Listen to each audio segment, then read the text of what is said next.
Qual é o jeito certo de regar orquídea? Essa é a dúvida clássica de quem tem uma ou muitas orquídeas, principalmente porque elas podem ser muito variadas. Vou te ensinar todos os segredos neste vídeo.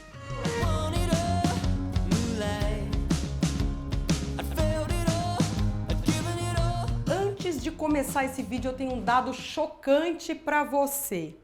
A maioria das orquídeas morre ou fica gravemente doente por problemas na rega.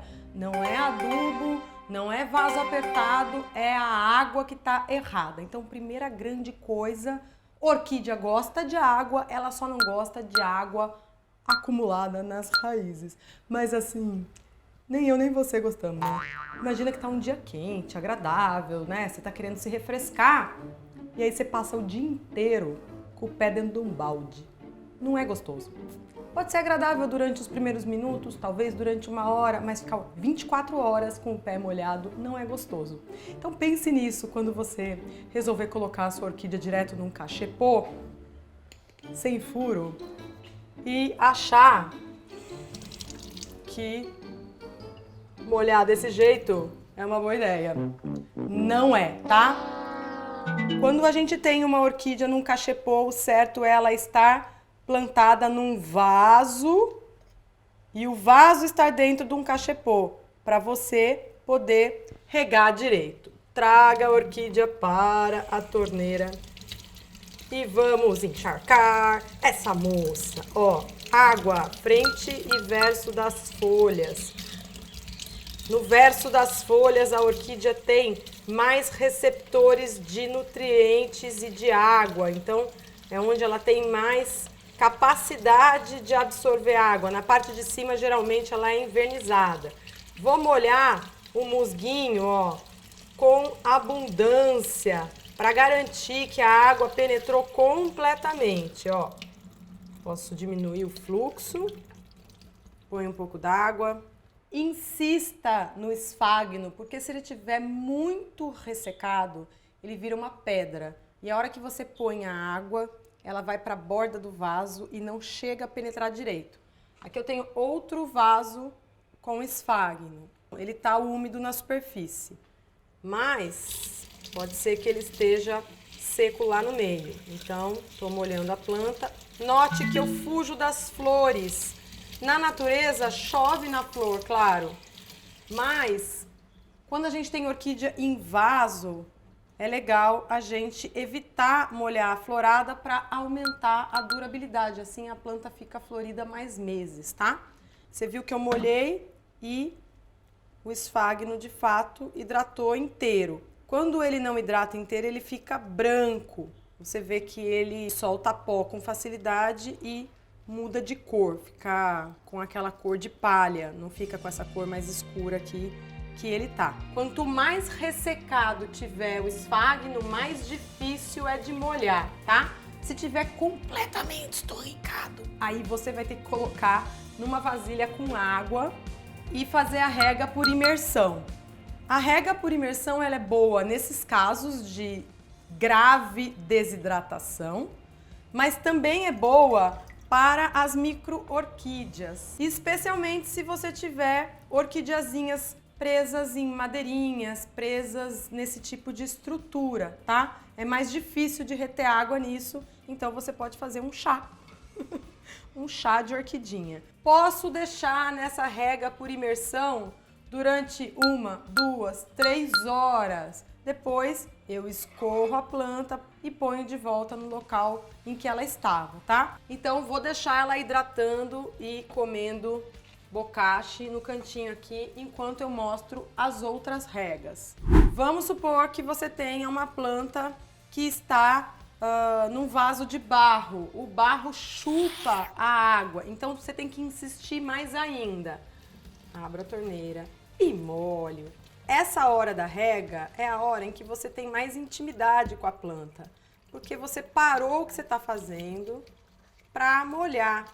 Então, aproveita para fazer uma vistoria, para ver se está vindo brotinho, se o saquinho de bocashi que ela tem ainda tá bom. Repara que nesse processo o vaso absorveu água, mudou de cor e tem um pouco de água escorrendo, né? Então, eu posso deixar dentro da pia enquanto eu termino a rega, repor o bocache que caiu, ó.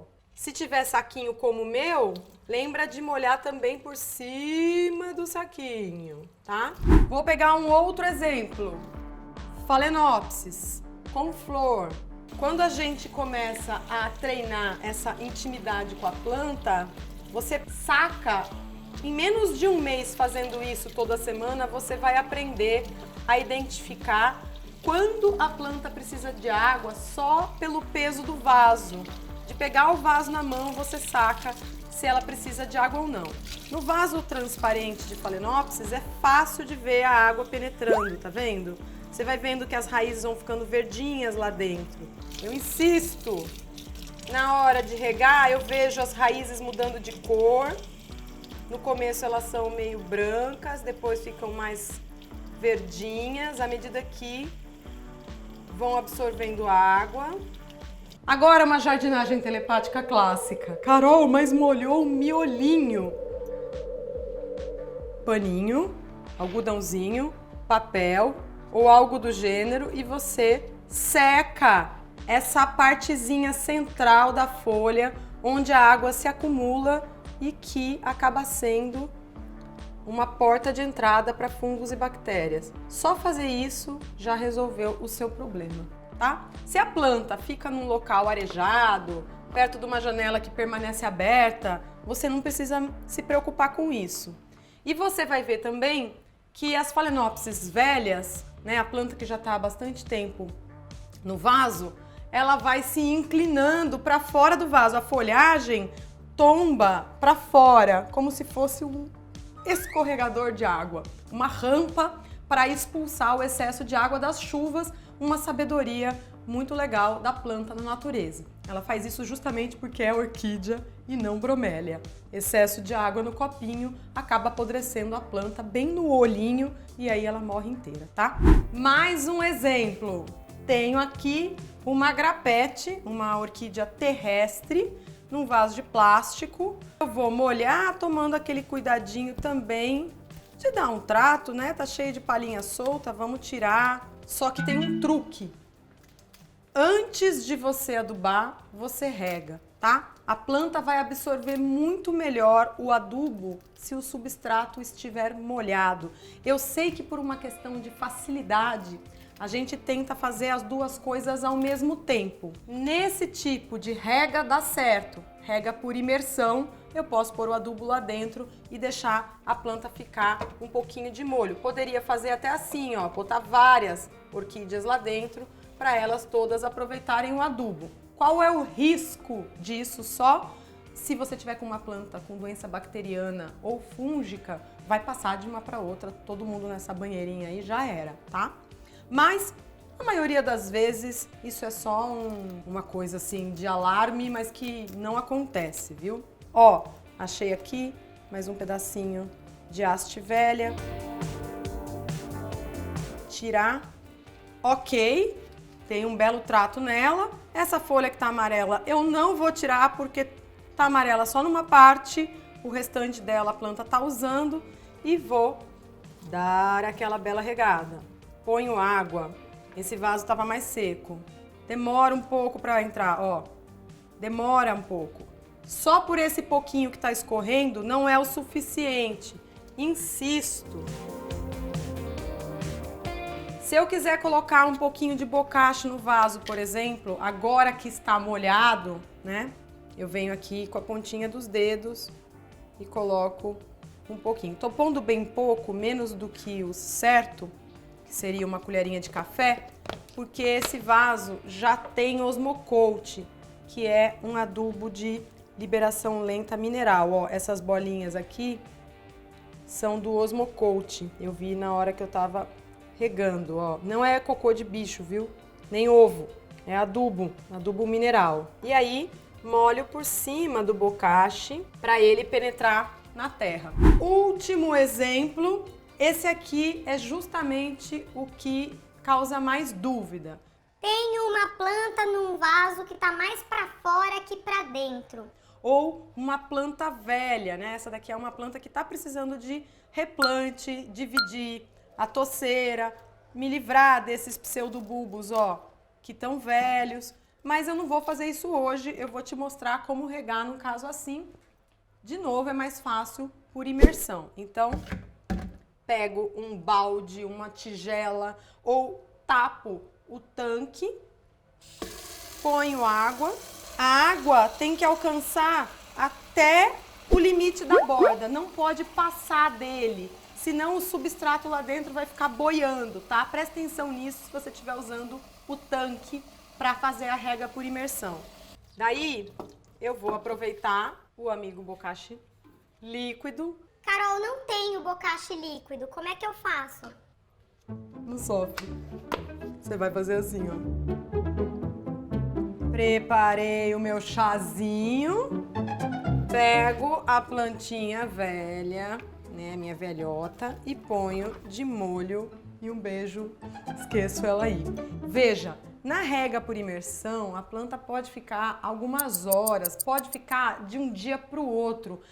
Facilita a sua vida, você não é babá de planta. Qual é o ruim de regar só desse jeito?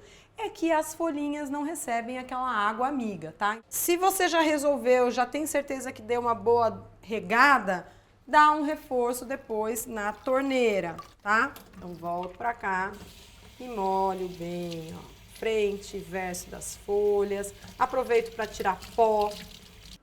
Agora vamos lá pro quintal, vem cá. Se você tem orquídeas presas numa grade ou em árvore, você vai tomar 2 cuidados. O primeiro desses é não regar nas horas de sol forte. Essa área aqui já está toda à sombra. Na dúvida, toca a folha com a mão para sentir se ela ainda está quente. Se estiver quente, não rega. Espera a planta esfriar e ficar a temperatura ambiente antes de você colocar água. A outra dica, essa é de ouro. Abra o esguicho fora das suas plantas, porque pode ser que a água do esguicho dentro da mangueira esteja quente. E aí a brincadeira do chá com as plantas passa a ser terrível. A gente não vai molhar a planta com água quente, tá? Às vezes é só o comecinho mesmo que tá quente. Então, agora eu venho molhando do mesmo jeito que eu molhei na torneira, encharcando toda a folhagem, tentando pegar as partes embaixo também. Eu posiciono as minhas plantas de um jeito que uma chova na outra. Então, o que sobra de um vaso passa para o de baixo. Essa planta aqui, por exemplo, que está meio mal, eu não deixei vaso nenhum embaixo dela, só o vaso normal de horta, que as plantas de horta são bem mais resistentes. Cuidado para não colocar o jato de água muito forte e não acabar criando esses buracos de substrato. Uma coisa muito inteligente é você colocar uma jardineira como a nossa aqui embaixo para recolher toda essa água que está caindo das orquídeas, tá? Bem simples. Capricha na água quando você colocar e dê um intervalo maior entre uma rega e outra para que você não tenha que ficar molhando todos os dias, como muita gente acha que tem que molhar. Você vai ver que cuidar de orquídeas é bem mais fácil do que parece e que elas gostam mais de água do que o vendedor na loja tinha te falado. Até o próximo vídeo!